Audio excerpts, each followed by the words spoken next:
Timeline, 5000 ans d'histoire, Richard Fremder.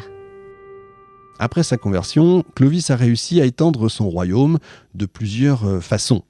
D'abord, sa conversion, influencée encore une fois par sa femme et l'évêque Remi de Reims, a été un geste politique, j'insiste, politique stratégique qui lui a permis de s'assurer le soutien des élites gallo-romaines et de l'Église catholique. Ça a renforcé son autorité et facilité l'administration des territoires conquis. Les évêques, deuxième point, en tant que représentants de l'Église catholique, ont joué un rôle crucial dans la consolidation de son pouvoir. En tant que converti, Clovis a été vu comme un défenseur de la foi catholique, ce qui a renforcé son autorité et facilité l'administration des nouveaux territoires.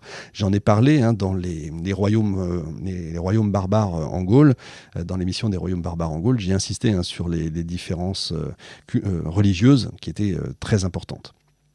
Sa conversion a eu un impact considérable sur la politique des Francs. D'abord, elle a été un geste, encore une fois, vraiment j'insiste, parce que c'est éminemment politique. Ça lui a permis, et ça a permis à la dynastie mérovingienne de se positionner comme les protecteurs de la chrétienté, ce qui leur a assuré le soutien de l'Église. L'Église est allée concrètement le chercher pour les aider.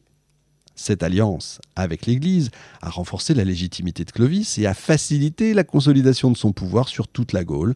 Elle a rallié les élites gallo-romaines et, encore une fois, elle a marqué le début de la France en tant que fameuse fille aînée de l'Église. Cette expression est importante parce qu'elle va rester très longtemps, jusqu'à la Révolution française, établissant cette relation privilégiée, si vous voulez, avec le catholicisme qui a perduré donc à travers les siècles.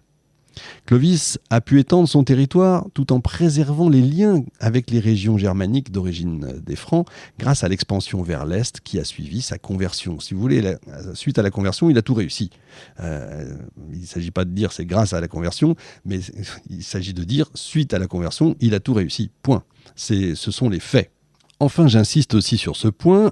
Ça a renforcé l'unité interne du royaume franc, ça a uni les populations sous une même religion. Ça, c'était crucial dans un contexte où la diversité ethnique et culturelle était très prononcée. C'est difficile de gérer un peuple qui a plusieurs coutumes. L'idéal, c'est d'en avoir qu'une seule. Ça a également facilité, bien sûr, l'intégration des élites gallo-romaines, tous ensemble, unis, derrière, on était tous dans le même bateau, si je prends une expression assez triviale. Enfin, en se convertissant, il a entraîné avec lui tout son peuple dans le catholicisme, évidemment. Ça a fait du royaume franc un bastion du christianisme nicéen, distinct des autres royaumes barbares qui étaient souvent ariens. Cette conversion a solidifié la dynastie mérovingienne en tant que protectrice de l'Église. D'autres royaumes barbares étaient ariens, je vais revenir un peu dessus. Ça incluait les Visigoths, les Burgondes et les Lombards. Il me faut parler, si vous n'avez pas écouté les royaumes barbares, je vais revenir dessus. Il faut parler de l'arianisme, c'est fondamental pour revenir aux Grecs, pour faire le tour, pour refermer le cercle, si vous voulez, de cette émission. L'arianisme, c'est un courant du christianisme qui a été popularisé par Arius, un prêtre d'Alexandrie, au début du IVe siècle. Eh bien, ce courant rejette la notion de trinité traditionnelle, affirmant que Jésus-Christ n'est pas égal à Dieu, mais est inférieur à lui. Selon l'arianisme, les substances, alors attention, c'est là qu'on prend le cachet d'aspirine. Selon l'arianisme, les substances des trois personnes de la Trinité, vous savez, le Père, le Fils et le Saint-Esprit, sont distinctes. Et seul le Père est éternel. Cette doctrine a été officiellement condamnée par l'Église catholique au moment du Concile de Nicée en 325. C'est pour ça que j'insistais tout à l'heure en disant chrétienté nicéenne. Les principales différences théologiques entre l'arianisme et le christianisme nicéen repose sur la nature donc de la Trinité et la divinité du Christ. Vous allez me dire, mais on s'en fout, c'est la même chose. Ben non, on s'en fout pas, vous allez voir. Selon les Ariens, Jésus-Christ n'est pas l'égal de Dieu le Père, mais plutôt en dessous de lui, ce qui signifie donc que les substances des trois personnes de la Trinité sont distinctes. En revanche, le christianisme nicéen, issu donc du Concile de Nicée en 325, affirme que les trois personnes de la Trinité sont de même substance et co-éternelles, reconnaissant la pleine divinité du Christ. Vous avez compris, les Ariens ne croient pas en Jésus-Christ comme un Dieu. Il est le Fils d'un Dieu, mais il n'est pas lui-même un Dieu. Or, pour les chrétiens nicéens, si vous voulez, c'est le Père, le Fils et le Saint-Esprit, c'est la même chose. Cette différence fondamentale sur la nature du Christ et la Trinité a conduit à une opposition féroce, réellement féroce. Ils se sont entretués. Pour ce détail, vous me direz, oui, pour ce détail, entre les deux groupes, avec le christianisme nicéen, finalement soutenu par l'Église catholique et la majorité de la population romaine, contre l'arianisme soutenu par certains dirigeants barbares, les Wisigoths notamment, jusqu'à leur conversion au catholicisme en 589.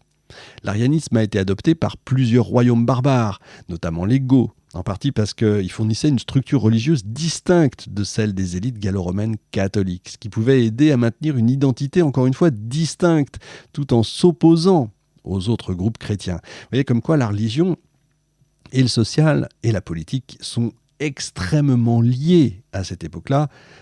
C'est même, si on ne le comprend pas, on ne peut pas comprendre le Moyen-Âge. En tout cas le haut Moyen-Âge. En plus, l'arianisme permettait aux royaumes barbares de renforcer leur autorité en se distançant des influences de l'Église catholique, qui était étroitement liée, encore une fois, à l'Empire romain. La conversion des Goths à l'arianisme a apporté une assise politique à ce courant religieux, mais c'est un courant qui a fini par décliner assez vite avec l'adoption du catholicisme par les Wisigoths sous Récarède Ier, donc à la fin du VIe siècle. L'arianisme a eu une influence significative sur les relations entre les royaumes barbares et l'Empire romain de plusieurs façons quand même. D'abord, les Goths ont été parmi les premiers barbares évangélisés qui ont adopté le christianisme arien. Et cette forme de christianisme s'est diffusée parmi d'autres peuples barbares comme les Alamans, les Vandales et les Lombards. Cette adoption, les Lombards qui sont donc allés en Italie, cette adoption de l'arianisme a créé une distinction religieuse qui a donc exacerbé les tensions entre les royaumes barbares ariens et l'Empire romain qui était de plus en plus associé au christianisme nicéen orthodoxe. Quand je dis qu'ils s'entretuaient, ça allait jusqu'aux déportations, j'en ai déjà parlé. Les évêques nicéens, on va dire ça comme ça, catholiques nicéens, chrétiens nicéens, ont été déportés en Afrique, ont été déportés, c'était assez épouvantable. Et c'est comme ça, et c'est pour ça qu'ils sont allés chercher la seule force à la fois politique et militaire qui était capable de s'opposer à ces royaumes. C'est pour ça qu'ils sont allés chercher les Francs. L'arianisme a conduit à des conflits, des persécutions, comme je disais. Les États ariens favorisaient la réduction en esclavage des non-ariens, tels que les catholiques, les juifs, les païens, tandis que les catholiques mérovingiens faisaient pareil avec les ariens. Il ne faut pas croire non plus que c'était magnifique dans l'autre sens.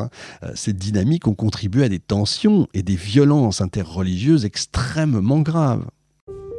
Timeline, 5000 ans d'histoire, Richard Fremder.